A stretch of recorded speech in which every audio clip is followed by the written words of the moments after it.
그들에게는 먹구름이 낀 날이 없다. 사이코패스에게는 매일매일이 맑은 날이다. 안녕하세요. 사서 K입니다. 오늘 소개해드릴 책은 수십 명의 사이코패스들을 직접 인터뷰하고 최신 뇌과학과 사회심리학을 통해 밝혀낸 사이코패스 심리학에 대해 이야기하는 케빈 더튼님의 천재의 두 얼굴, 사이코패스라는 책입니다. 사이코패스. 이 단어와 함께 여러분은 어떤 이미지가 떠오르시나요? 어떤 일들이 떠오르시나요? 긍정적인가요? 아니면 부정적인가요? 아마 우리에게 있어서 사이코패스라는 단어와 함께 처음 떠오르는 그 이미지는 당연스럽게도 부정적일 것입니다. 폭력, 살인, 강도, 강간 등 각종 흉악 범죄들과 함께 그들의 광기 어린 표정이 떠오르는 듯하죠.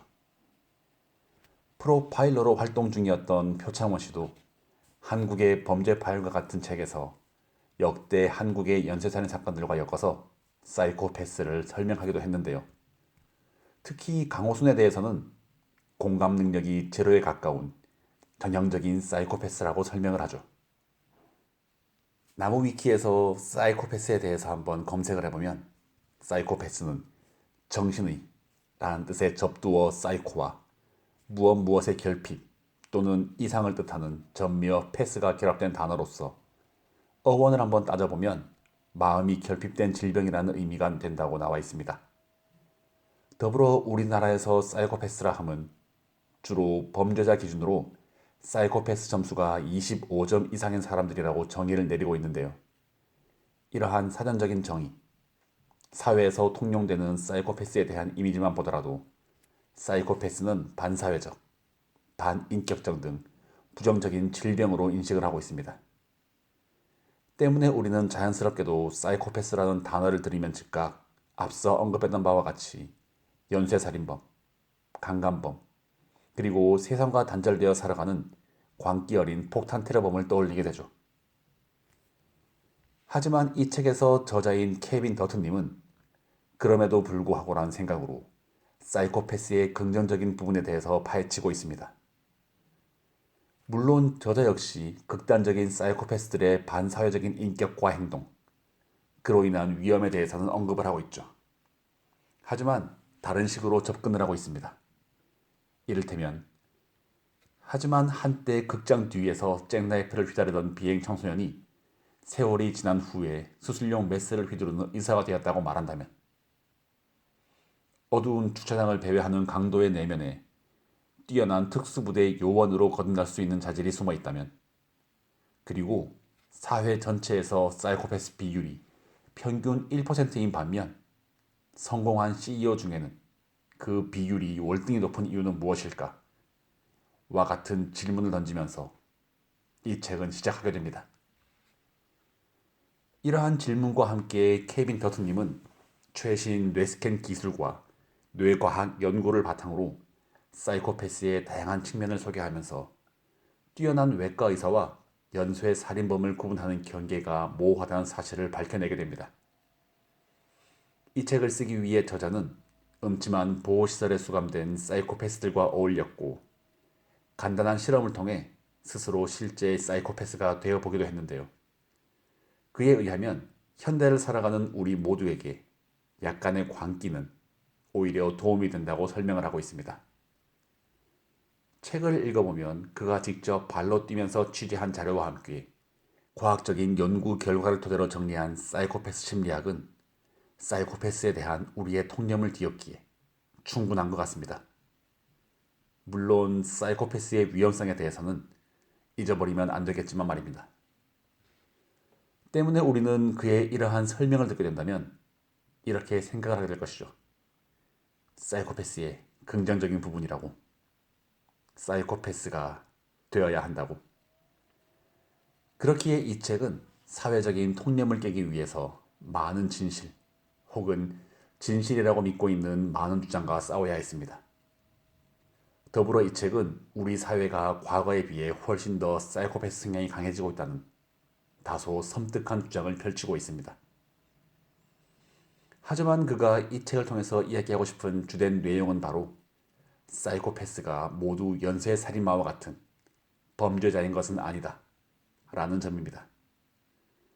저자는 번뜩이는 천재성과 일종의 광기, 그리고 내재된 사이코패스 성향을 가진 이들이 사회적으로 크게 성공한 사례를 보여주면서 이런 이들을 기능적 사이코패스라고 따로 분류하고, 이러한 기능적인 사이코패스들로부터 사이코패스들이 가지고 있는 긍정적인, 그러니까 성공을 위해 필요한 자질들을 배워야 한다고 이야기하고 있습니다. 그런 사람들이 성공할 수밖에 없는 이유로 저자는 다음과 같은 7가지 특징을 밝혀냈는데요. 이는 아이러니하게도 기능적인 사이코패스들에게 있는 공통적인 특징으로 이런 성향은 하나같이 현대 사회에서 성공을 하는데 꼭 필요한 것들이었습니다. 그 7가지 특징은 다음과 같습니다. 무자비함, 매력, 집중, 강인한 정신, 겁없음, 현실 직시, 실행력. 저자가 말하는 사이코패스의 순기능 혹은 사이코패스로부터 배워야 할 점이라는 부분은 명확했습니다. 앞서 이야기한 이 7가지의 특징, 그중 하나만 예를 들어 보아도 무자비함, 이는 폭력범, 테러범, 연쇄살인범에게는 그 무자비함이 악독하고 섬뜩하게 다가오지만 성공한 사업가 혹은 정치인과 같은 성공한 사람들에게서는 침착함과 냉정함으로 다가오기도 하죠. 하지만 그의 논리에는 모든 접점이 딱딱 맞아떨어지는 그러한 느낌은 아니었습니다. 다시 말해 그럼에도 불구하게를 역으로 그의 논리에 그럼에도 불구하게라는 논리로 반박을 해볼 수도 있겠다라는 생각을 하게 되었습니다.